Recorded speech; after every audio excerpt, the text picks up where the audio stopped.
Happy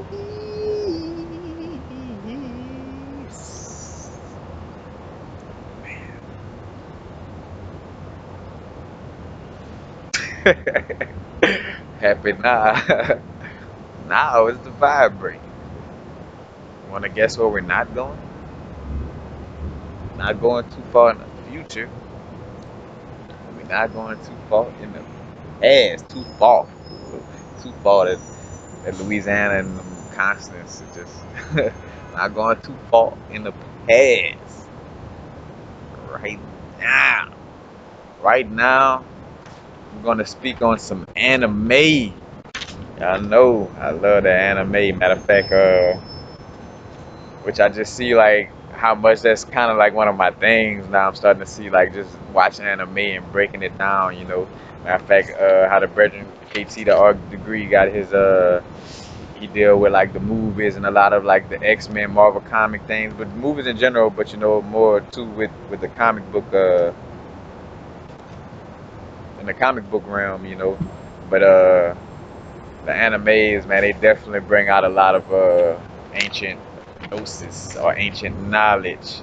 And I want to speak on two, in which this video may trickle down into even a bigger video speaking on the divine feminine energy and the conscious awakening that's coming back right now. Because honestly, you know, on the as above, so below, aspect of reason why I know me myself, not only why a lot of these anime cartoons are becoming popular right now and coming out is because the storyline is embodying the basically the story of like of why we're at what we're at now, and some of it telling the story of the return of the feminine energy. But I want to speak on two. One is called Neo Yokio, in which I won't go too in depth on. But Neo Yokio is a pretty cool one because it has like a modern day vibe to it. Matter of fact, it's on Netflix. And matter of fact, got the brethren named Kaz on the matter of fact, first little brown skinned brethren with purple hair, and it's basically like and what's funny, like it parallels the reality of how things is going on now almost to a T. Like Neo Yokio is basically like New York. They just didn't call it New York, but they even talk about name brand clothing to Ralph Lauren, all kind of things on this. But it's basically like showing magic in modern times, or basically Cass is like from a family of you could say like magicians or shamans, where all throughout history, which in essence that's the storyline for most magician stories, is like they help people with their powers. And basically in the modern day and age they basically done got themselves to a status of being in like the rich, being around the rich society. And Neo Yokio is like basically the little kid, a kid in that family who does that work. So basically he picks up, matter of fact, like fairy tale, where he picks up certain jobs. His grandmother, his aunt Agatha, which is funny because I don't know if his Pokemon had like a character almost just like Agatha, like that purple hair, like a little old school witch looking type of vibe. But his aunt Agatha is the one who finds the jobs and tell him well he have to go protect, say for instance, a certain person, make sure some type of demon don't get to him, things of this nature. But it's very cool, modern aspect of spirituality, and basically more of like an exorcist fairy tale vibe to it. Does have the magic, basically like modern day magic. Matter of fact, he goes to his cousin's house in the Hamptons, and his cousin know how to do water magic. You know what I'm saying? And has a pool where he hopped in the pool, and his friends turn into different people, like little certain things like that. But I find that Neo Yokio, if you're a person that's into like more action, then you won't like this one. This one is more because too, it has a lot of dialogue that is meant to be funny and stuff like that. So it has an aspect to it that is a little sitcomish, somewhat. So it's pretty cool. It's pretty new. You know what I'm saying? So it's something to check out. But Neo Yokio. But the one I really want to get into is what's the name of it? Fate, Fate, and it's Fate, the Apocrypha. You know what I'm saying? If you're familiar with the Apocrypha, the Apocrypha is a part of the Bible, that the King James version in essence that got taken away, kind of like the Book of Enoch. But the Apocrypha dealt with a more deeper, in-depth stories of like the Hebrews. I was about to say the Jews, but the Hebrew information and stories, or gnosis, I should say.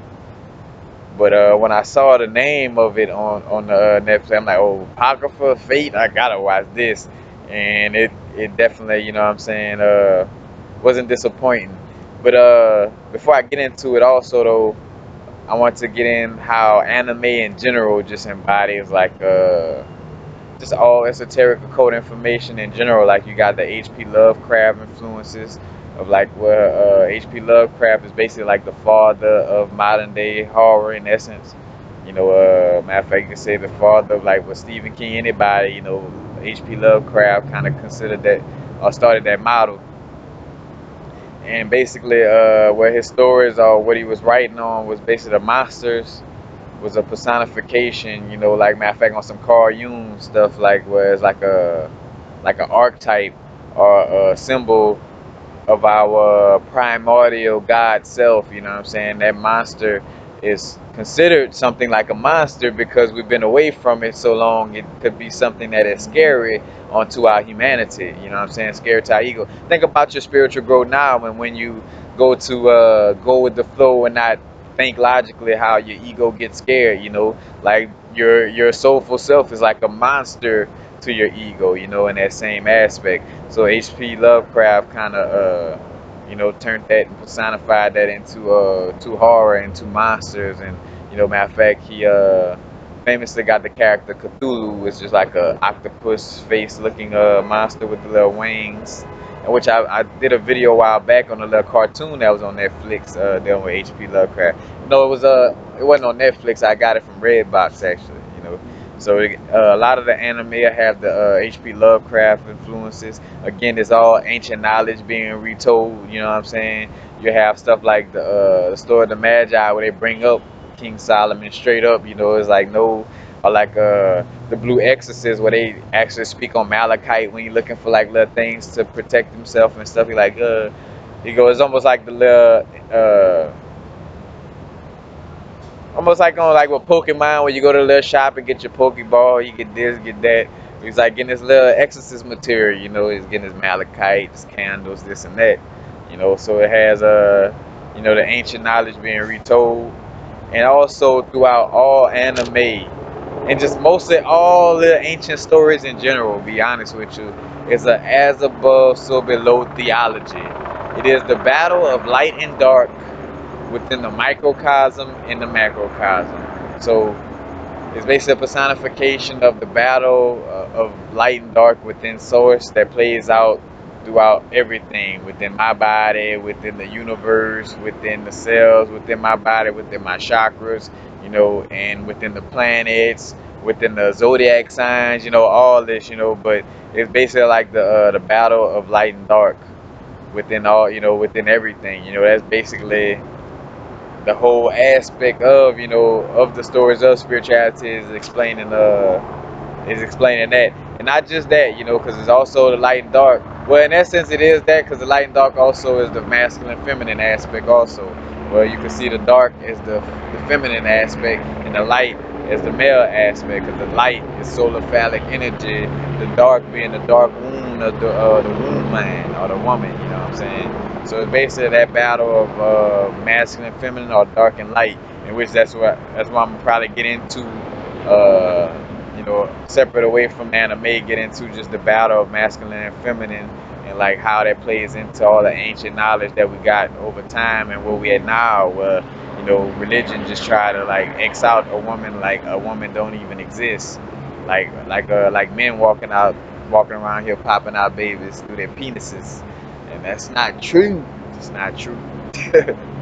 And also from anime and all the uh, ancient alchemy stories, or just alchemy in general. A lot of it is going to bring up homunculi, Homunculi is basically like a clone of a human, of a man, which is also kind of symbology of our physical, manifestation, like us as human or humans, hue like the hue of like a color, and man, a color man, but homunculi, matter of fact, if you're familiar with Full Metal Alchemist, they'll show homunculi, humongulus. I think that's what they call it on there. But they'll speak on that, and also a lot of the anime and ancient stories. Matter of fact, because again, you'll see like where these ancient, like, or where this anime almost parallel Bible stories in essence, But it's all about the Philosopher's Stone or the Ark of the Covenant. Matter of fact, on this new Fate Apocrypha, they basically straight up they say how they said they dealing with the battle of I'll find it. It's like the not the battle of the Ark of the Covenant, but it's something of that nature. What they call the battle, what they dealing with. But basically though, even in that is a personification of what's going on within, and I get into that. But yeah, the Philosopher's Stone, all that is about the pineal gland, the stone that the builder refused. You know what I'm saying? The builder, in essence, could be like your physical existence. You know what I'm saying? Your ego. Refusing the to embrace the power, the power or the magic of your pineal gland. And the Ark of the Covenant, through all the ancient text, like Moses being able to part the Red Sea, or the Ark of the Covenant being some type of device. That's just your pineal gland. Your pineal gland is like an anti-gravity device, in the essence of your consciousness can move things. What you focus on grows, and you can manifest and move matter with your consciousness. That's why back in the day, dealing with experiments, uh, a human being wasn't allowed to consciously watch an experiment, because your conscious alone, just your consciousness watching that experiment, is an added variable to that experiment. Because you could be watching, and I always bring it up like the example of roulette, where you watching and you wanting the ball to hit a certain number is affecting, that quantum energy is affecting the experiment. You know what I'm saying? And that quantum energy is what's being spoken of when the Ark of the Covenant split in the Sea of Jordan, or the Red Sea. That's all dealing with the pineal gland and its powers. And that's basically most of all your stories, in essence, is about that. You know, but it's basically masculine and feminine battles. As a matter of fact, let's see. I'm gonna get back into the apocrypha, that the Fate, the anime cartoon called Fate, and go into a few little details of showing you how much this one though really gives a lot of insight, pretty cool insight too. At that, like, this approach is pretty how can I say, the symbology behind it is very thick and deep. Like, like every single character and every situation is a personification of what's going on in your body. You know what I'm saying? So that is a real good one. But let's see.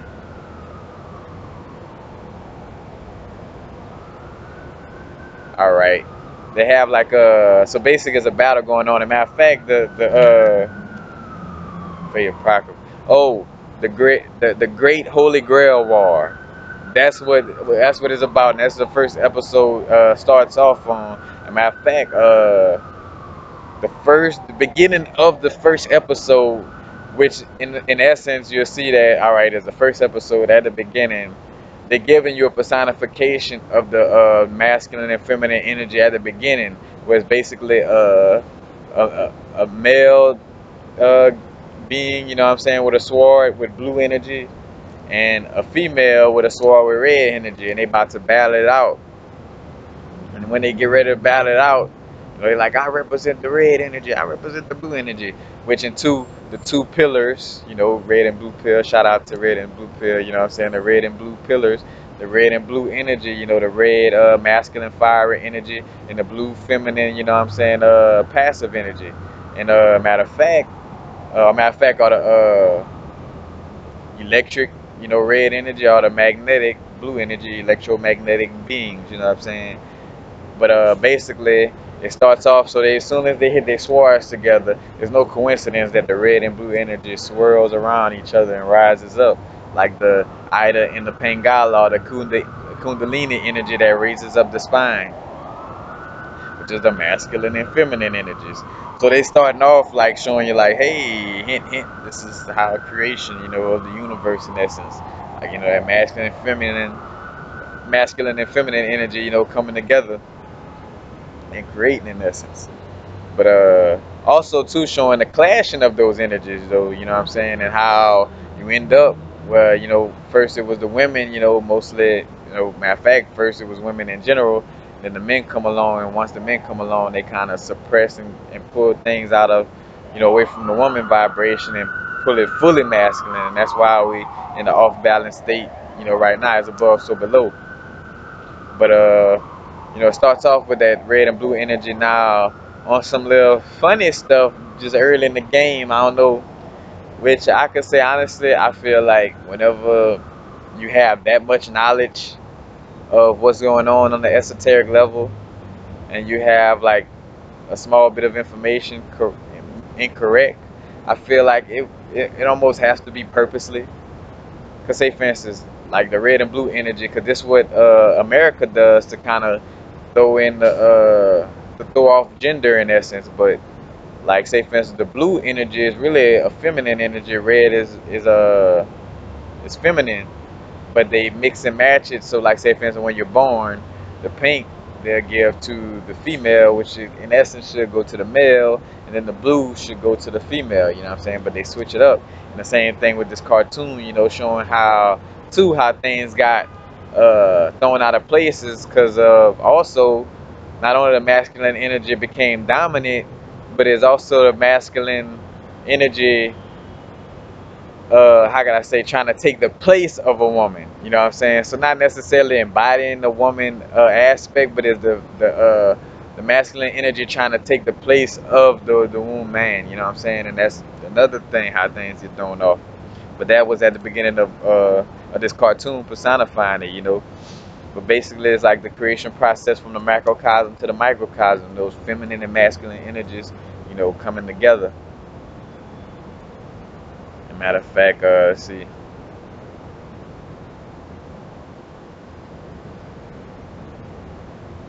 As a matter of fact, at the beginning, the narrator is like, "This is the story of a man who gets his wish granted," and that's a personification of the masculine energy that gets his wish granted. The masculine energy, that kind of took over, got his wish granted, and now it kind of runs things. You know what I'm saying? You got, on a deeper level, look into these things. And again, there's a popping up of the story, which I did a video on this, but it's always just being displayed again like that at the Atlanteans and the feminine energy, or or like fairies or the Devic Kingdom being controlled by humans. It's basically a personification of our ego abusing our inner magic, and most of our inner magic or intuitive abilities kind of comes from the feminine abilities. That's why too, where you see why females are more you'll find more psychic females more than male psychics, because females embody their feminine energy and allow for that intuition to flow, allow for that magic, you know what I'm saying? Like magic don't really flow good, or doesn't flow at all in parameters and in boxes and lines, it's magical. So but that battle of of suppressing the inner fairy within you, you know what I'm saying, that inner feminine magical energy, you know what I'm saying. And again, you see that from any little fairy stories or Pokemon, is that inner feminine energy being dominated. And then also I'm starting to see like a little hint from the universe in each one of these little cartoons about the Leo energy and the lion energy, and how the lion, you know what I'm saying, and which gives more credence to Rastafari in essence too, as far as dealing with or anything that deals with the lion in spirituality. But say for instance in fairy tales you had I forgot the brethren what he called himself in disguise, but they had a brethren who was faking like a magician, but he really was a actual celestial being. He was the zodiac sign Leo, and he ended up showing himself like in a pivotal part of the cartoon. And again, the personification, like when things got pivotal, here comes Leo, that constellation, you know what I'm saying, to kind of save things, and Sekhmet, feminine divine energy, that Venus energy, Leo lion star Sirius energy, you know what I'm saying, coming to clean up things. So you see the personification of that also. But they had a character in the first episode. His name was Shishi something, and he was like, my name it's like Japanese word for lion. You know what I'm saying? I'm like, oh, like tying that into the.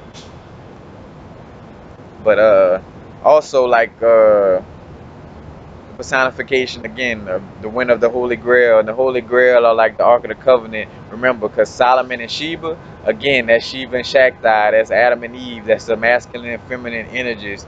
You know what I'm saying? The Ark of the Covenant is almost like that energy that the pineal gland in essence. But I was gonna say too, like just that energy that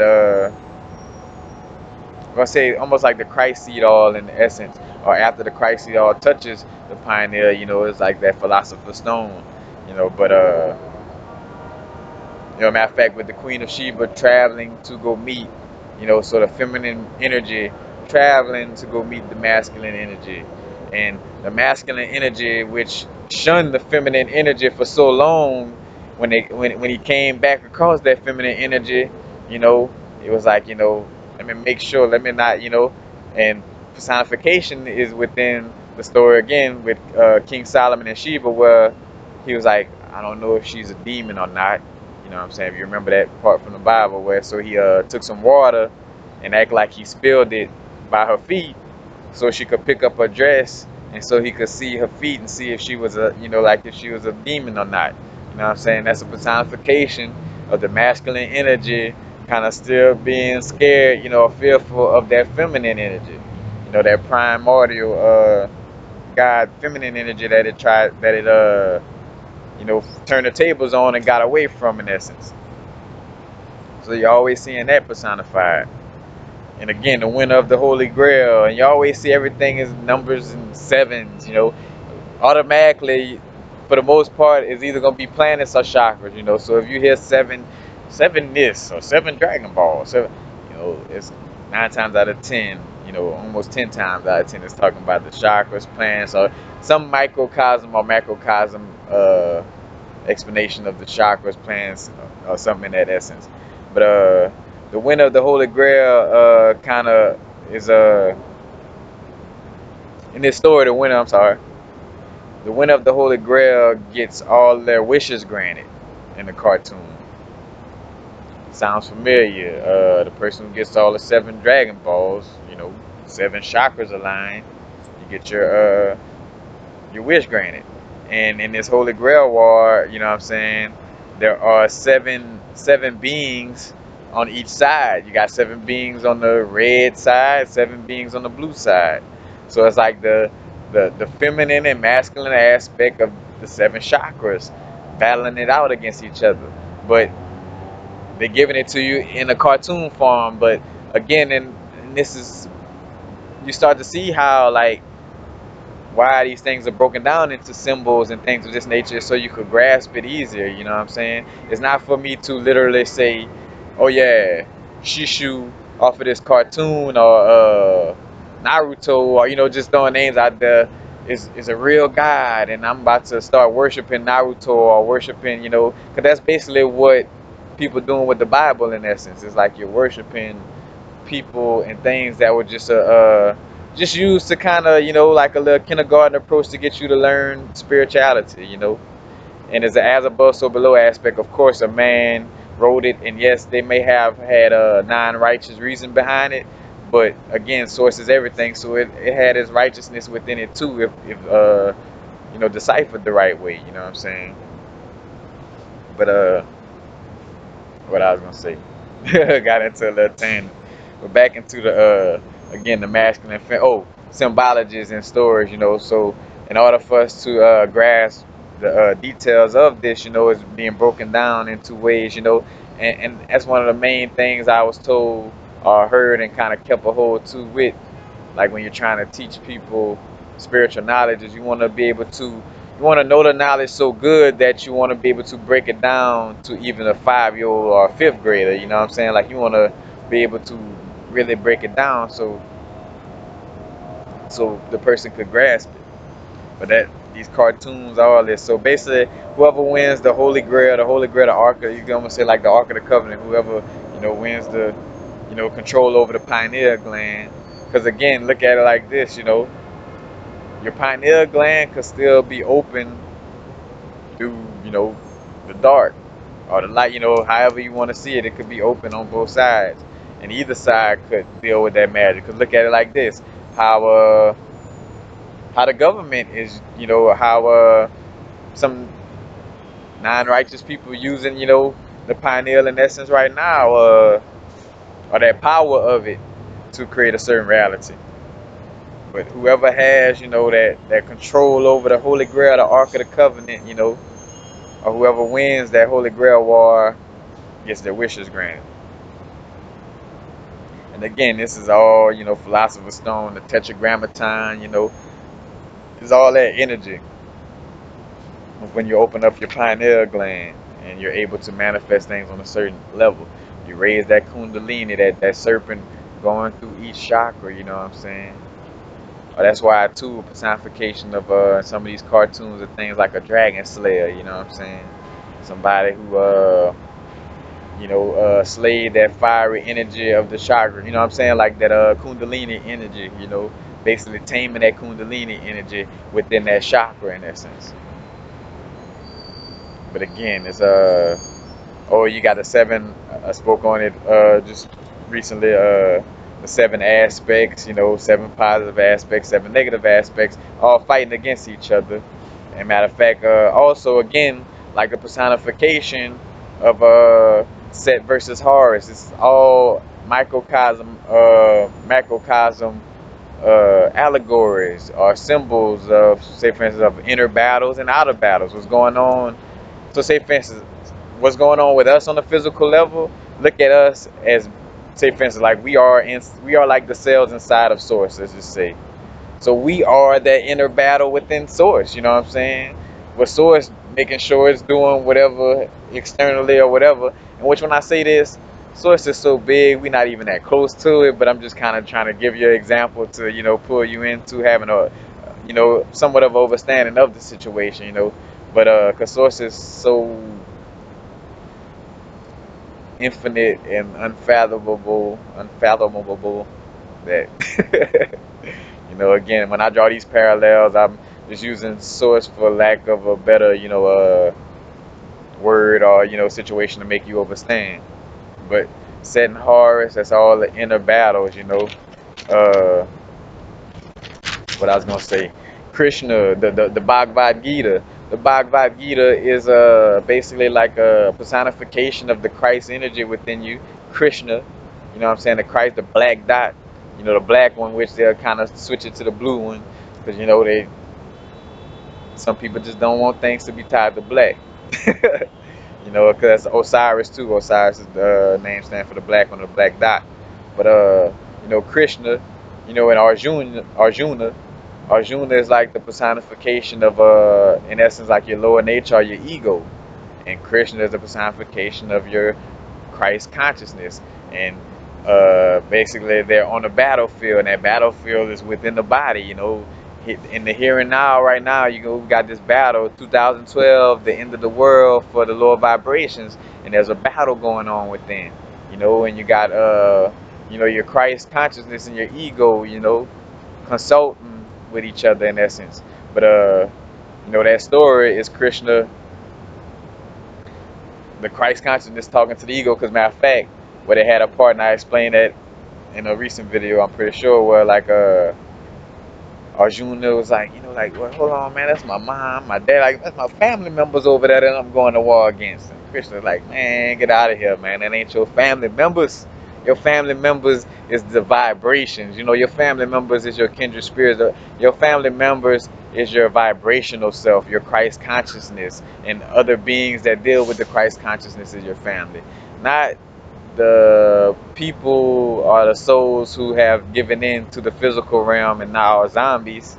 those are not your family members. So it's a personification of that inner battle. And like when you're dealing with the Christ consciousness, like, hey, I know those, in the physical, those beings are your so-called, relatives, and you love them and you want to be close to them. But the only way you could kind of be close to them is you got to drop down to their vibration, and that's not what it's about. You know what I'm saying? So that was the personification in that. It's like, hey, you just got to battle it out with them, because you're not, in order to ascend, you have to do just that, ascend, and not go down to their level. So in essence, that personified as a battle. Like, oh man, like I got to go against my relatives. It's just like, like going against, or like how now with a conscious awakening, where you could kind of comply, like, because your family don't get it, just so your family, just so you could be close to your family, or so they could get you. You won't really be fully spiritual like how you should be. And that's the personification. That's what the basically, that's what the, in a nutshell, that's kind of like what the Bhagavad Gita story is about, in essence. Now it has other gems, a bunch of other gems and realizations within it, but that's one of the kind of embodiments of the bigger picture of that story. And let's see. And also, what was pretty cool in this, which was a pretty new, cool aspect added to reincarnation that I seen in a cartoon movie, or any aspect. But basically, the seven. So say for instance, each the red and the blue side that was fighting in the war, the battle of the Holy Grail or whatever, they had to summon, each side summon seven spirits. You know what I'm saying? And these seven spirits happen to be seven incarnations of past beings with unfinished business, in essence, in which we all kind of, if you're reincarnating, in essence, you got some type of unlearned lesson or some unfinished business.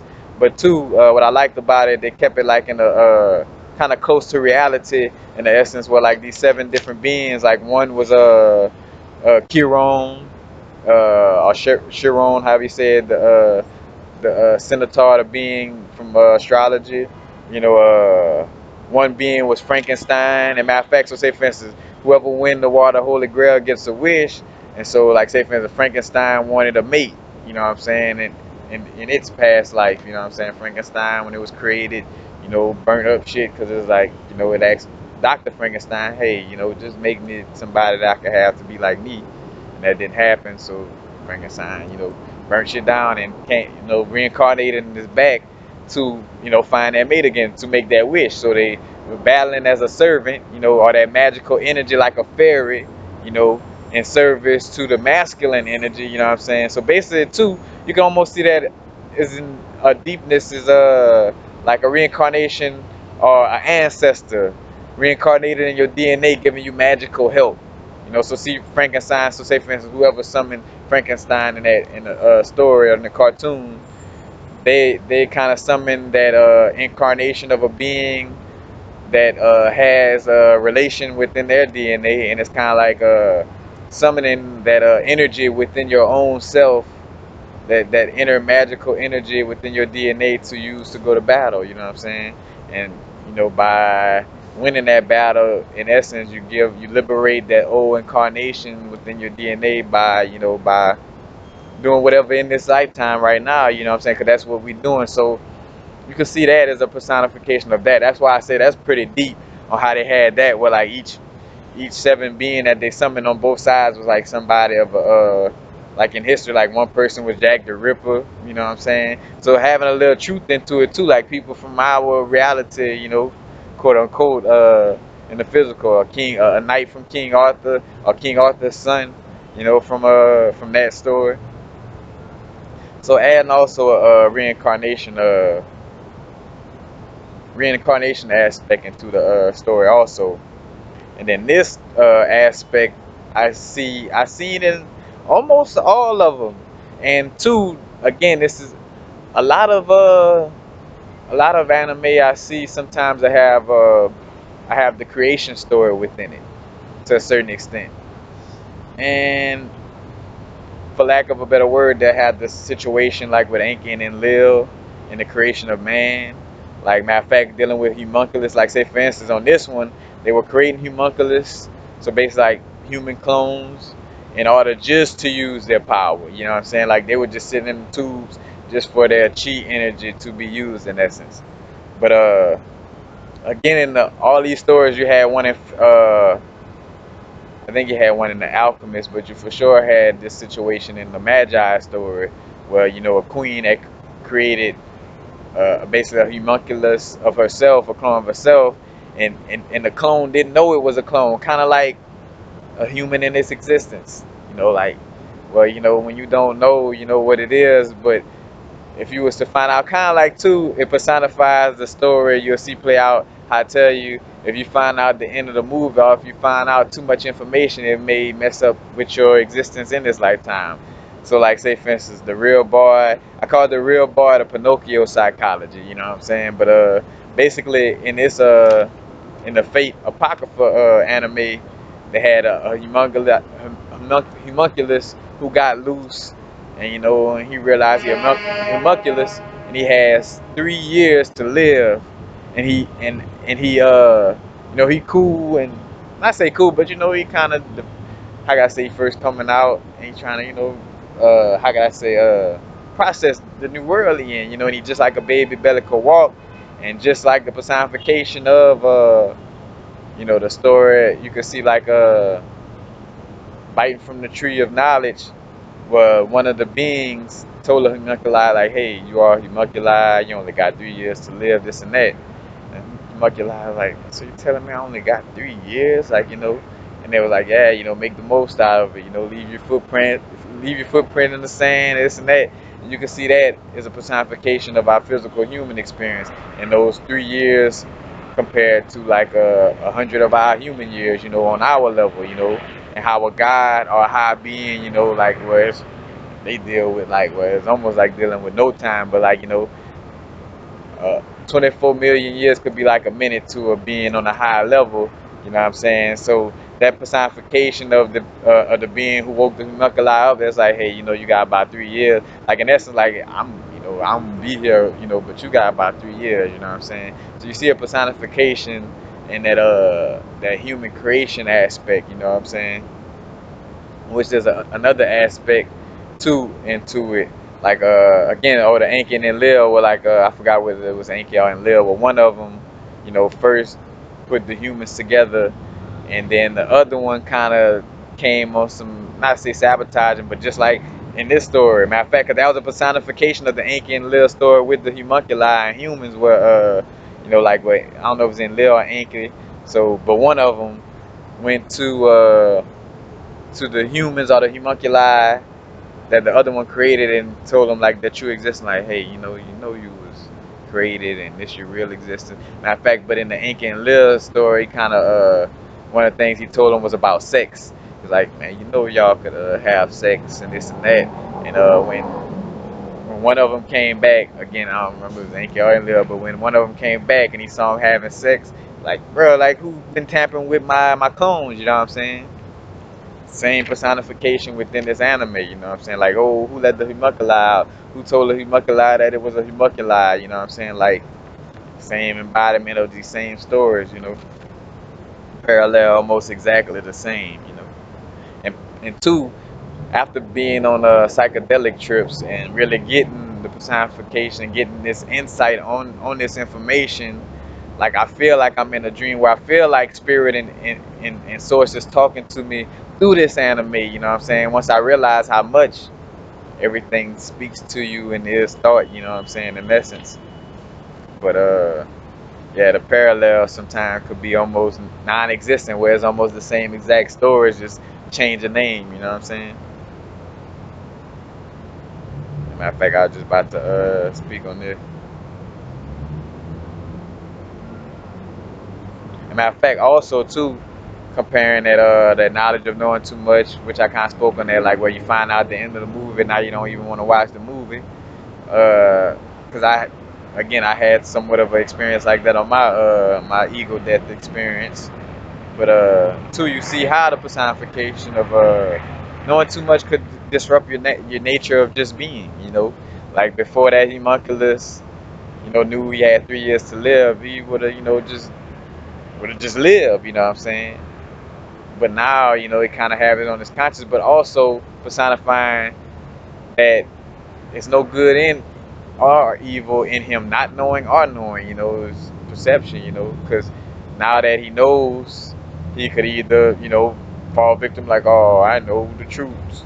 I'm only here for 3 years, boo hoo hoo. Or you could say, all right, I'm here for 3 years. Let me make the best out of this. You know what I'm saying? It's like uh, perception, on how you choose to look at it in essence. And that was a lesson I got from, like, it was perception. You could either choose to play the game or you could sit on the sideline. And that's matter of fact, and that was the exact personification of that homunculi in the cartoon also. You know what I'm saying? But yeah, that part of the story definitely parallels the Enki and Lil story, and matter of fact, and two parallel from the Fate Apocrypha cartoon, paralleling the Magi cartoon, both on Netflix, I mind you. So again, definitely want to check them out. Because of what I was gonna say too, and both had the homunculi basically was told and coached like, hey, you got a purpose, you know what I'm saying? And you're gonna leave your footprint, regardless if it's 3 years, 1 year, two, you got like a little purpose, and you're gonna find it, you're gonna know it when it's that time, you know what I'm saying? And like in the other one, spoiler alert, where he find out that he was supposed to sacrifice himself to stop a certain attack from affecting everybody, you know. And in this story, I'm new to it, so I don't know what this homunculi purpose is, but again, a personification of your human existence. Like, like, yeah, you might not be here for so long, but enjoy, put your little footprint down, and, you know, do what it do. You know what I'm saying? Because, or you could just not be here, you know what I'm saying, and not exist, in essence. Exist consciously with your own conscious in essence. But, again, to bring it in full circle. Is it full circle or full surface? Bring it into full circle. I'm going to say full circle. 360 degrees of the ledge of the gnosis, not just 1 degree. You don't get just 1 degree in a little black box. 360 degrees of knowledge. In fact, another thing too, how I'm doing this video is how our ancient people learned and taught. You know what I'm saying? Like, here it is, I'm talking about an anime story, but I'm drawing the parallels all across the board in any way. Like, well, you got your mad science, astrology, all that. Your medical information all in one little punch. You know what I'm saying? In essence. Because too, also pineal glands, bigger, more advanced, so you can't fathom that you could do that now because you're looking at, at the state you're in now, in your sleep state. So of course you're kind of looking like, oh, well, that seemed like it would be hard, but nah. But all spiritual knowledge, in essence, like from your Hindu, Buddha, well, let's just say all religious stories, in essence, in some form or fashion, for one, indirectly talk about melanin, you know what I'm saying, like the black dot, Krishna, Osiris, and matter of fact, your neuromelanin, the more neuromelanin you have, the stronger, the pineal gland is with its manifestations, and this is a fact, because matter of fact too, because when it's calcified, it's almost like a cancerous blot out of that melanin is stopping it from functioning on that level. And asterisk or disclaimer, this neuromelanin is not just exclusive to what we call black people or people where you could visibly see their skin pigmentation. You got somebody that is lighter than me that could channel and do just as much as metaphysical you know do as much as metaphysical things as the next, because they got neuromelanin, so they might be, non-visible melanin, but it's in them. So some type of personification of like the black dot in essence, but also everything is some kind of form or fashion about your 7 chakras or the 7 planets, the 7 wives, 7 candles, 7 dragons, seven, you know what I'm saying, 7 Dragon Balls, 7, you know what I'm saying, 7, 7, 7, 7, 7. You know, and two, that's when you should get to a point as a conscious, grown, mature person, like, all right, even though I was taught to love my Hindu religion, even though I was taught to love my Catholic religion, even though I was taught to love whatever, my Zen, my whatever, that it's obvious that this information parallels itself. It's obvious that we all have a common existence. So it's obvious that me holding down or holding on to my religion is kind of staying in the past and creating further separation. Now, not to say that you can embrace your little religion or culture and still be open to knowledge. Ain't nothing wrong with that, cause that's what, like, I still wear my red, yellow, and green. I still wear my hat. I still say Rastafari, blessings I. You know what I'm saying? But I don't hold myself to it solely and just it. You know what I'm saying? As just, oh, I'm Rastafari. Nah, like I'm more than that. You know what I'm saying? I'm everything in the universe. You know what I'm saying? Therefore, I'm gonna embody that. And I'm pretty sure I confuse people when they see me with all this like red, yellow, and green on malas, like Ankh, like, damn, what he Hindu and this and that? What you more? What you did? And that just further, and that's where it's worse off. And not to get too deep into where that tears it down too, because not only you got different shades of melanated people discriminating against each other, but then within the melanated community, you got uh, different cultures of religion discriminating against each other. So y'all, please wake up and realize that we just gotta find some kind of way. Goddamn, if Jesus is what you love for a second, look, in order for us to come together and talk on some type of, to move forward, put like this, we gonna learn together. I let you embrace, but we're gonna learn something. You know what I'm saying? Like that's the thing. Like we gotta find a way to come together on that level too. But all your ancient knowledge is all so basically again all of it at some kind of way, seven chakras, seven planets, 12 rays of creation, or 12 zodiac. Because think about it, 12 zodiac signs are like rays of creation. Because, like, you got that certain vibration or that certain ray personifies a certain vibration into your personality. You know what I'm saying? Like a zodiac sign. So 12 rays of creation, 12 zodiac sign. Or some way of form and fashion is talking about the Kundalini raising. You know what I'm saying? The Christ seed, Christ raising from the manger, the root chakra, the manger. The root chakra is where you shit and crap and animalistic behavior, the animals in the manger. Where Christ or Jesus in the manger. Christ seed raising up to be seated at the right hand of the Father, the pineal gland, the seat of the soul, personifications. Adam and Eve, Kundalini, masculine and feminine, Shiva Shakti, Ida and Pangala, you know what I'm saying? The masculine and feminine, yin and yang, moving up, you know what I'm saying? The spine. And the feminine energy took the bite of knowledge, you know what I'm saying? And this and that, like this is all personification. The pineal gland, the stone that the builder refused, the Ark of the Covenant, the anti-gravity device that moves things and also, oh, this is so mystical, the stone, or this, the pineal gland. Once that Christ seed all travels up the spine from the root chakra up to, the pineal gland, and cycles back down, ascended into heaven and descended into hell, but shall rise again to be seated with it. Like that's the energy moving up and down the chakra system, up and down your spine. When you're breathing in that yogic breath in from the root chakra, the energy going up through the medulla area, which is the crucifixion area, where the Ida and Pangala energies cross, representing the positive person and the negative person on side of Jesus. In that story, where one guy was like, "You Jesus, why don't you save us?" That's a negative energy. Oh man, give him a break, man. The positive energy, you know what I'm saying? It's all personifications. Again, I spoke on the Bhagavad Gita, the Christ energy, you know, basically speaking to the inner, or the ego or the lower vibration, and basically bringing out the Christ consciousness, but it's a personification of that story. Solomon and Shiva, same, masculine, feminine energy, Ark of the Covenant, pineal gland, it's all basically the same thing. And also, uh, you start to see the history of our creation, or the history of where it started, you know, some way, form, or fashion, everything pointing to things starting with women.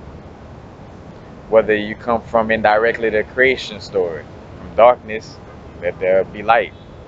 And that's a double entendre from darkness, melanated people, let there be albinos and every other shade of, ra- race or ethnicity of people. And two, you follow your genetic bloodline through your mitochondria, your mom's DNA, mitochondrial DNA. You know what I'm saying? And they threw that around by making everything masculine. So, but indirectly you see that things was about women. Matter of fact, the story of Enki and Lil, where they were working for a race of women beings, you know what I'm saying? And they were complying, but then, once they saw their little chance on Earth, they started kind of running things the way they kind of wanted to, you know what I'm saying? Or the Atlantis story, the Venus energy, you know what I'm saying? Matter of fact, and that's spoken on that Lions Gateway book that I got, where, matter of fact, the story of Atlantis and Lemuria, where you got the feminine energy, magical energy, intuitive energy of the Atlanteans, and then you had like which had like a Venus energy to it, or you could say like embodying the energy from Venus. Then you had like the Martian like energy of the masculine, you know what I'm saying, that logic, clashing, so it's always personified, and all these stories is a personification of what's happening inside the body of Source, you know what I'm saying, like. Source had to have an ego first for us to have, like, think about it like this: everything we're going through, Source did it.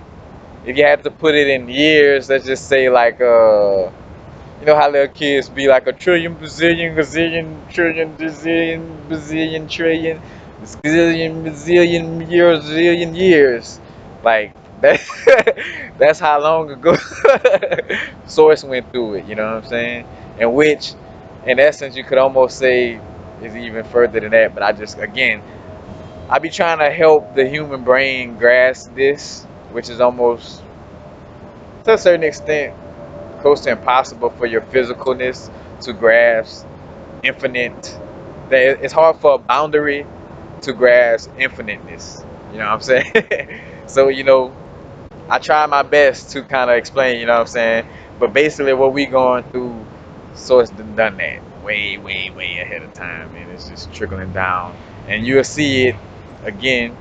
Whatever we dealing with, then a little bit later, the inside of our body is dealing with. You know what I'm saying? The as above, so below aspect. It starts out here and it trickles, and it sometimes start in here and trickles out. It's as above, so below, and with a vice versa type of effect to it. You know what I'm saying?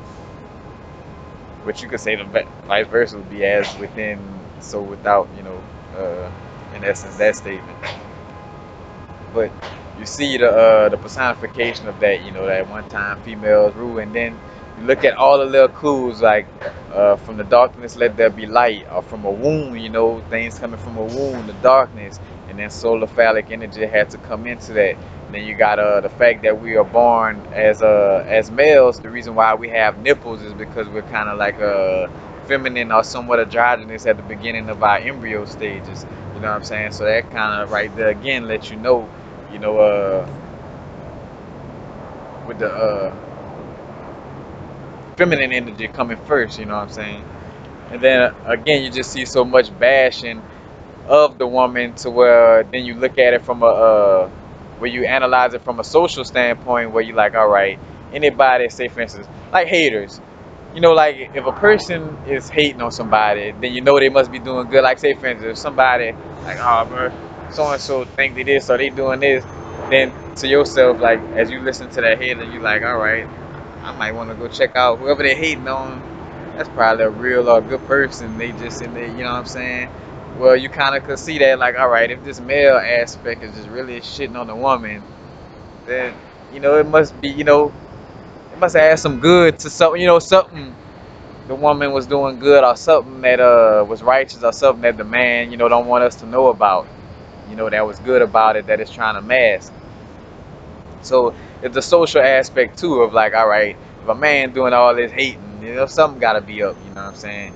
And two, that's where you start to see a personification of it in the Catholic Church, where it's male everything, like with the homosexual vibe. You know what I'm saying? With touching on little boys, and matter of fact, And you see how the chess game, how the church play chess. Well, all right, we we know that, let's say for instance, the people, how they know that sex is something that, matter of fact, is something that's divine. Like nothing is wrong with sex. It only becomes something that is wrong when you let your lower nature control you. You know what I'm saying? But it is actually divine. You actually manifest things with sex. All this. So for people who know that, to say, "Oh, you shouldn't have sex," they know that they are sexually frustrating you. Like they are purposely sexually frustrating, people. You know what I'm saying? And creating a sexually frustrating situation in order to create a dysfunctional relationship, within that situation. So if you telling the preacher, oh, sex is wrong, and you telling the little boy and the little girl, you telling them sex is bad, but then, but possibly with your and like I don't want to get too dark, but I tread on any lines for the story, because it is what it is. These things happen, but like that play upon sex and lying about it, making it seem like it's so treacherous. You know what I'm saying?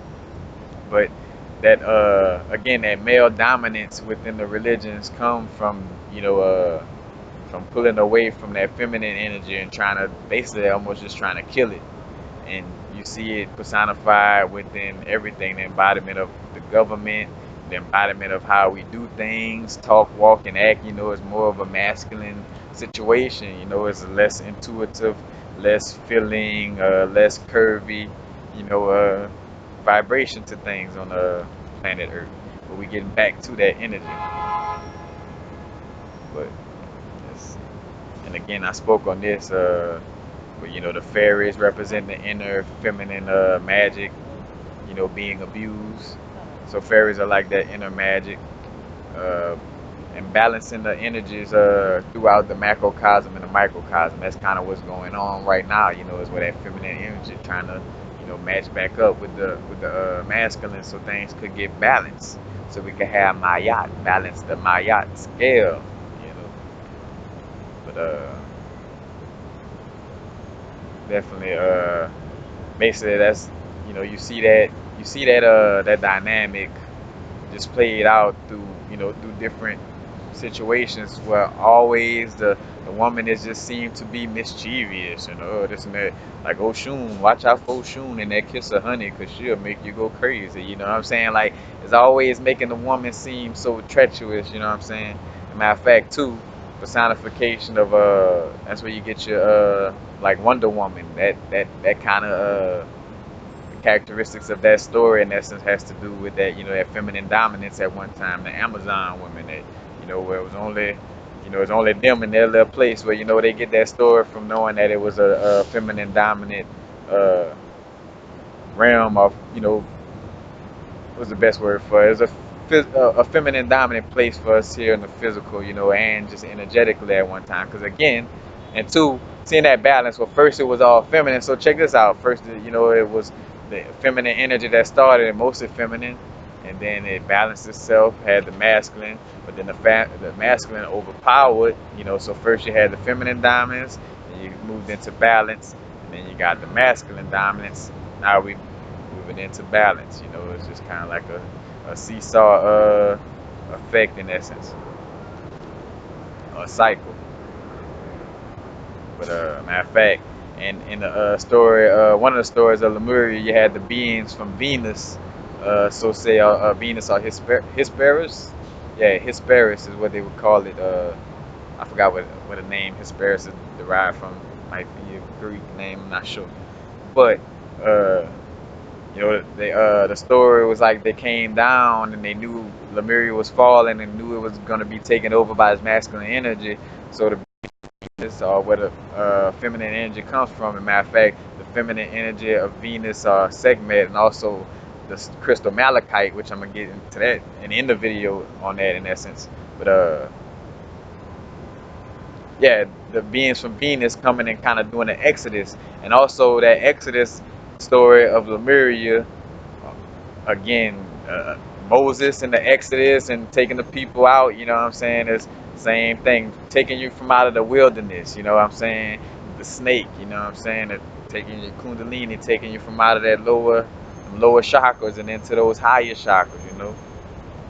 That Jehudi, you know what I'm saying? Or Moses. But where was I? Oh yeah, again, the feminine. So the beings from Venus doing like an exodus and pulling those beings from the land of Mu or Lemuria, as it was sinking. And also too, you see that personification of matter of fact, and I talked about this in one of my other videos. I talk about the fairy the fairy crosses, and the story behind it is like the fairy crosses are tears of fairies because they started crying after Christ died. And it's like, nah, what happened is after the Christ consciousness grids or ley lines in Atlantis failed or started messing up, you know, that could be the folklore. Like then they, from that situation, Christ consciousness or the Christ conscious ley lines messing up, but not an actual being named Jesus getting crucified, because that is a falsehood. Just go look up Nicene Council and Constantine, and you'll see that that character was made up, and not made up in the essence of like the story comes from like Horus and older stories from Kemet, but it was turned into something where they tried to make Jesus an actual human being historically. You know what I'm saying? Where here it is, you got these big pyramids that last the test of time, but you can't find a slipper from 3,000 years ago, which is more of a recent history. Like, look like it would be easier for me to find a sock that I had 2 3 days ago compared to something that I had as a little kid.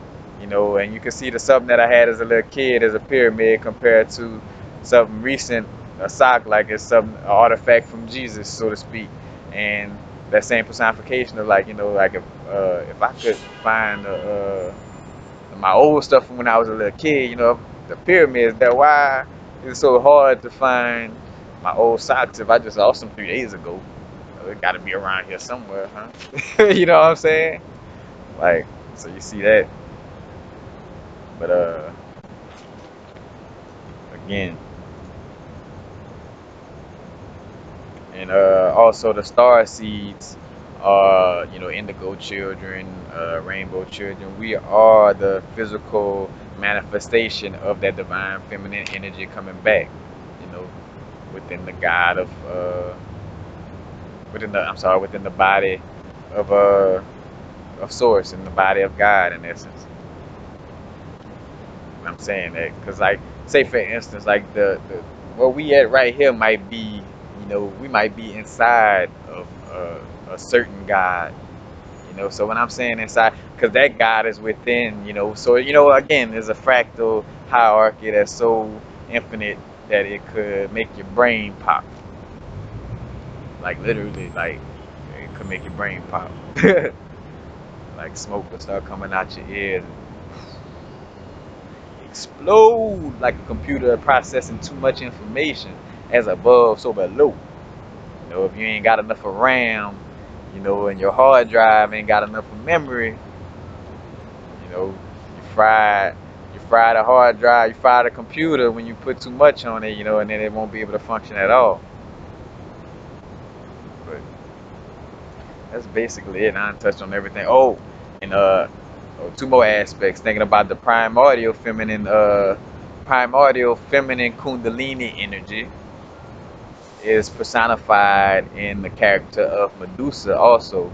Which you could see it as just the Kundalini, like the primordial Kundalini energy, but is also personification of the feminine energy with it also.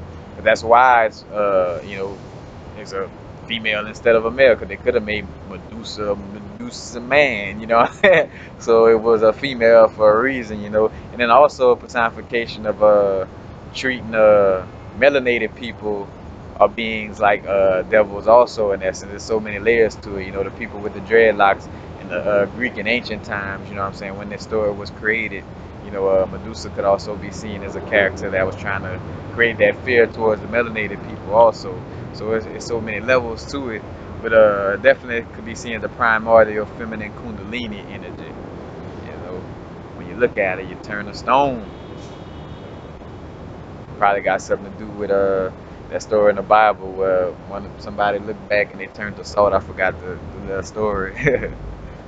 Honestly, I gotta go back and start reading the Bible a little more because what's fun, like I never realized how much I would want to read the Bible. Like, after you break down information on the parallels on other levels, like coming across information from the Bhagavad Gita about Incan and Lil and other just all these other little stories, and then it's like, all right, now when you hear about Solomon and David, like you could draw the parallels more easier. Where like, oh, all right, King David is the root chakra, and Goliath is, is the ego. Matter of fact, 'cause Matter of fact, that story, like David and Goliath, Goliath being that big ego, and that stone, the philosopher's stone, that pineal gland, knocked that ego out.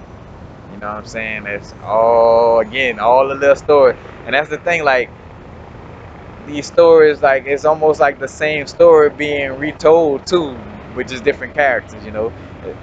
Somehow Cain and Abel or Issachar and this brother were like, one brother good, one brother bad, one brother good, one brother bad. Set and Horus, or Set and Osiris, these like all this little stories of brothers, one want the throne, the other one, because the throne is the pineal gland. That's a personification of all this. You know what I'm saying? The brothers fighting it, like, and one being sneaky, one, being righteous, one give offerings, because matter of fact, offerings, that's another thing too, a personification, like paying your tithes in church is a personification, or 10%, like how I think it's in the Bible, paying 10% of your tithes or whatever. But what that really is a personification of just taking 10% of your time to go to church, to make sure you upkeep the church, the temple, you know what I'm saying? So at least, you know, 10 minutes of your time, or just, 10, they use 10%, 10 minutes. I forgot what was the actual thing, but I'm saying at least, basically give some of your time to your temple and raising the God within your temple. That's paying your tithes, like making sure you do the work, lifting weights with your pineal gland and your heart chakra, making sure you get to that level with it. And lastly, speaking on Malachite and how things starting to come together, where I'm starting to get some insight on, matter of fact, why I'm loving to use Malachite so much now. I I know me wanting to collect Malachite now. I know it was more than just want to collect. I knew like the energy, like I really was feeling the energy, because I got a piece of Malachite now that I just always, like, if it wasn't for it mixing up the energy so much, I would carry it with all my other stones all the time. But the way I use my stones in the essence of, like, what's right for the time, and plus certain energies I don't want to mix together in certain moments. You know what I'm saying? So I put some of my crystals in a bag, and ones I keep on me, I say basically I visualize and affirm, like, hey, the crystals that's in this bag, I want y'all to rest and deactivate, so they no longer working. Just the ones on me I want to vibrate. But Malachite been resonating strong with me, and I came across some information that said Malachite is actually evolving over time. So right now, Malachite is actually, as we're growing, Malachite is growing, and again, when you draw in parallel, so I got this information from way over here, and then you get some information from somewhere else that, like, draws parallels. We're like, all right, this must be something going on here. But they say that Malachite is evolving, and Malachite does deal with the feminine Venus, feminine Venus. It deals with the I don't know if you think about Venice Beach, but it deals with the feminine Venus energy, Malachite. As a matter of fact, it's known as a midwife's crystal or stone also. But the Malachite, dealing with that Venus or feminine energy, is going to be dealing with the energy that is reawakening and coming back right now. So the reason behind Malachite evolving would possibly be, dealing, because it deals with the Venus feminine energy. Part of it evolving will be, dealing with the energy that's coming, as above, so below, uh, from the macrocosm. That feminine energy that's coming from the macrocosm is It's helping the energy within the Malachite to evolve and become more feminine and more. In fact, that's probably what's happening. And I say probably, I think that's the insight of this situation right now. While I'm making this video in this moment, is that all right? Notice that Malachite is it is a copper stone, copper crystal. And copper embodies a fiery masculine energy. So what's probably going on is that some of that copper energy, some of that masculine energy from that copper is being overpowered, by the feminine energy within the malachite. So it's evolving in that manner where like the Venus feminine energy is awakening within the Malachite, so that may be the level in which it's evolving. It's on that manner, on that level. So that's up to think about. But that's basically it. I just want started from anime, and got on the how stories, allegories, parallel each other with the anime and your ancient gnosis. How and I dived into how the the battle of masculine and feminine energy, personified in a lot of these stories, and that's basically what's, the battle from the ancient of like, what it started with the woman, and then men kind of got into the things with balance, and then men took over, and now the woman is coming back to balance. And this time we got to make sure that there's a balance and not no overwhelming. We got to bring it together. But that is basically it.